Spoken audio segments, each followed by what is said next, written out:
Do you like sending GIFs and sound effects to your stream without tabbing out of your game? Perhaps you want to assert your gaming dominance. Let me tell you why I suck. Or maybe express your true feelings on your next Zoom meeting. Sweet mother of God, what is the holdup? Well, then you need a soundboard. So go download Touch Portal and I'm going to show you how to make one for free.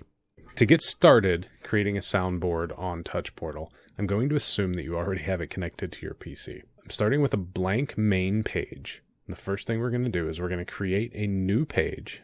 We're going to call it Soundboard. Hit OK. Now that jumps you immediately to the page you just created. I'm going to go back to the main. We're going to create a button that on press, under navigation, goes to page Soundboard. And don't forget to label it. And now we can switch our Touch Portal on our tablet. And then we'll switch this to the soundboard. And we're at our basic 4x2 page. Now all you get with the free version is 2 pages, 4x2 on the buttons. You can't do GIFs. You can't do custom states. In my opinion, it is absolutely worth paying for the upgrade, especially if you use this as much as I do. And you like to be able to tinker and do some more custom stuff. The first part of this you're going to be able to do completely with the free version. Once we get to the point that it involves having the pro upgrade, I will let you know. So for basic audio playback, you're going to select a button. You're going to come over to media function, select play audio. We're going to go ahead and we'll just pick this rubber duck sound. It brings it. You tell it what volume you want it to play at, label it, ducky, hit save. You have a button. The button shows up on the tablet. You hit the button.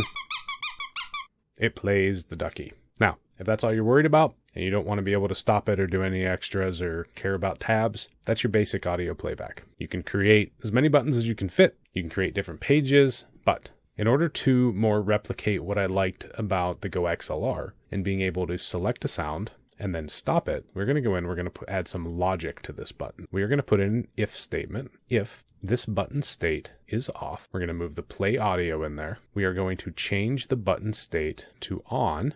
We are going to wait, that was about a 3-second sound clip. And then we are going to change the button state again to off. Now, this doesn't really do much by itself. If we add an else statement, because there's only 2 states that this button can be in, off or on. Since we turned it on, and if you look down here, its initial state is always off. So if it's on, that means this is playing and it will stay on for 3 seconds. So if the button is on and we want to interrupt that, we will select Stop Playing All Audio, change button state to off. Now, when you save it, refresh Touch Portal to make sure it gets it.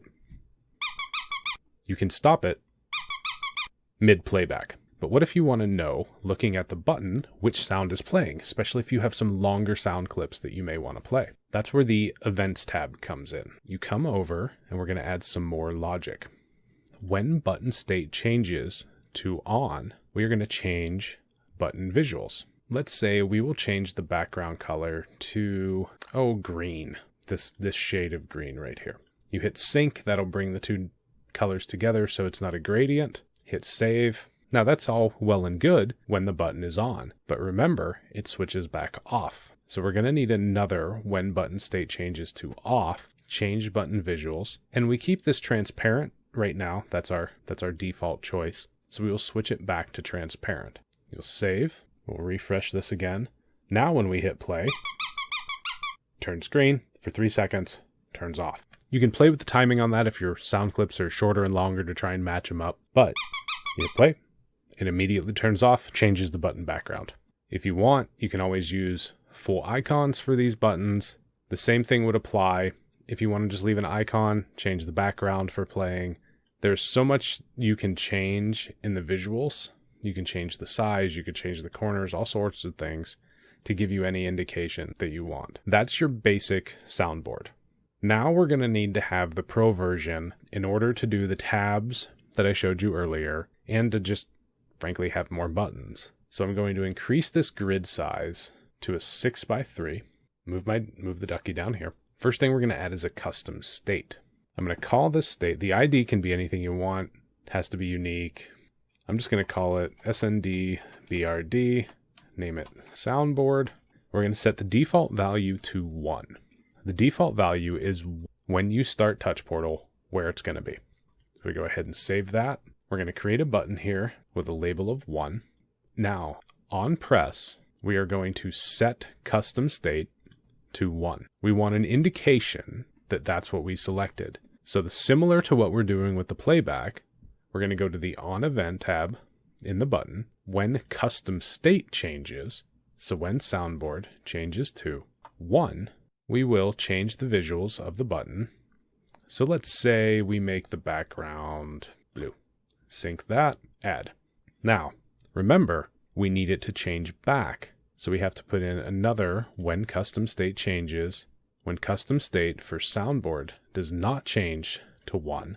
So anything other than what this button selects, and we will change background back to transparent.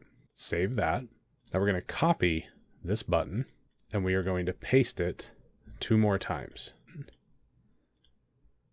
This remembers everything from the button. So we will now change this to a 2. We will change the label to 2, change all the events to 2, and we will make this one change the background to red. We will come in here, we will make this state 3, change the state to 3 on press, and let's change the background to, I don't know, green. We'll refresh this. Since default state is 1, we missed our default state, 3, or not our default state, but we missed changing the on event on this one. And these are fairly dark colors, so I'm going to brighten these up just for the sake of being able to see them. Again, you are free to do this however you like, however you want to customize it. That's the beauty of Touch Portal. You can do so many things to customize. If you don't want colors, if you don't want numbers, you can change your icons. Perhaps you have different sounds for different games. All right, so we'll refresh that, so hopefully you can see it. Now, like we said, it defaulted to 1. So initially, every time when we start up Touch Portal, we're going to be in state 1, which has this button selected. When we select 2, it switches 1 back, changes. So each one of these buttons is reading that custom state and updating its visuals accordingly. What does that do for our playback? So let's take a look at our ducky button. What we're trying to do is maximize space. Now what we're going to do on press, this is going to stay the same. If the button is off, we're going to turn it to on. We are going to add another if state in the middle here. If soundboard is 1, then we will play the rubber duck. This needs to come out. And then we will add another if in the middle, like this. If soundboard is 2. We will play audio. Let's see, what do we want to play here? Let's play our level up ding. Drag that up for state 2. All right, so we can hit control and we can copy these 2 actions. We can copy the selected actions and then we can paste the copied actions. And now we have, when it's in state 1, it plays the rubber duck. When it's in state 2, it plays the ding. However, how do we know? So in addition to the on event here for the on and off when it's playing, we are going to also add when custom state changes. So when soundboard changes to 1, we are going to update the visuals again. And this time we are going to change the title. Because remember on 1 it was the ducky. We will copy this. We will paste the copied actions. When it changes to 2, we'll change it to say beep. Save that. So now that we have this button updated and changing the titles with the states, we can go back to our Touch Portal and we see that it is on 1. We still have the ducky functioning. We go to state 2, it changes the button to beep. Hit it, you get your level up ding. Functions the same way. Stop, start. That was a little overlap because we had that 3-second timeout. So what you're going to want to make sure you do is, depending on your dings, depending on your sounds, you're going to want to set these waits to be about as long as the sound. And you can kind of play with it. See, that one timed out before the sound was actually over. Set it to 3, refresh.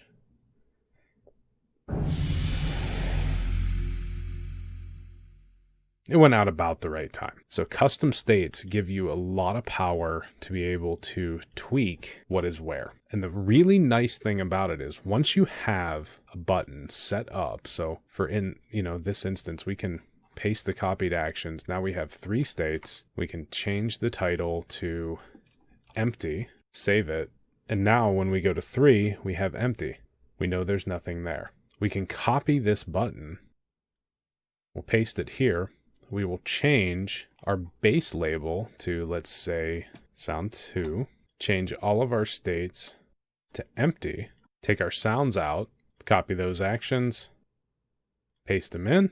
I'm going to move that just a touch. Kind of stuck that in the wrong space. Because remember, your else is for stopping your audio. So now we have a button that has options for 3 soundboard states. You can't put in the play audio unless you have a file selected. It has 3 state changes, actually 5 for playing with the background. We save that. And now when we go to 2, it's empty. When we go to 3, it's empty. When we go to 1, it's empty. We can copy this button, paste it to all of our locations, change your default labels.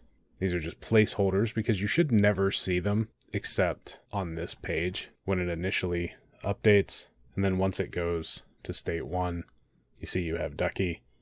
State 2, you have your ding. State 3, everything's empty. Now what I did to make this a little bit more visual appealing, if you want, is you can also change the backgrounds on these to match the tabs. So if we went into all of these and went to the on event, when it changes to 1, we can change all of these to change the background to blue. Same color as the tab. That's fine. What I did was I created a set of icons that kind of made it look like tabs. So I set the default icon for these top ones as not selected. We set the full button size. I turn off the rounded corners. I maximize the button space. That kind of brings them together. And that is what I set all of these to initially. And again, this is where if you have an idea from the start, you want to place all of these and then copy your buttons so you don't have to go through individually and add these visuals. And you can see it updating down here. And this will kind of box it in. So it gives you a little bit more of a separation. Right, so now that we have all of that boxed in with our icons, and you can mess with the margins to really try and squeeze things together. You can try and change your button layout here to really try and get things tight. It's really just going to depend on your layout. The icons I made were 256 by 256. I'm sure you can customize them once you're happy with the layout, stretch them, make them really fit what it does. But to make the tab selection work, what we're also going to do is when the state changes to 1, we're going to change these button visuals. We're actually going to change the icon to page selected. And again, now we don't need to worry about the background color at all. It just stays transparent forever. We will change the icon to not selected. And we will do that for each one of these. Turn off the background color. Don't forget to check the box. Now, provided I clicked on all of these correctly, I'd like that it actually gives you the icon too. You can click on each one, double check, see here, we forgot to check the box. Now, after we refresh, when we go through, you can see that the tab is selected. Kind of like switching through your browser tabs. And I really like the way that works. And from there, feel free to customize to your heart's content. The possibilities are absolutely endless on how much you can make your touch portal your own. If you want to see more of what I've done with Touch Portal so far with the GIFs and the OBS integration, let me know. Maybe we'll do a follow-up video to this. If I can figure out how to share my icons out, I will put a link in the description to those as well. Let me know if you have Touch Portal, if you've played with it, if you've had any good integrations that you've done or just had some fun with it. Or if you just want to see the animations and sound in action, feel free to stop by on Twitch. We stream every Tuesday, Thursday, and Friday right now, and we'd love to have you in chat. I really hope you found this video helpful, and if you did, feel free to leave a like down below. It really helps us out. And I appreciate you giving this a watch, and I hope we'll see you around again sometime soon. Yeah, how do you actually progress on this? Do you just have to stay to the side?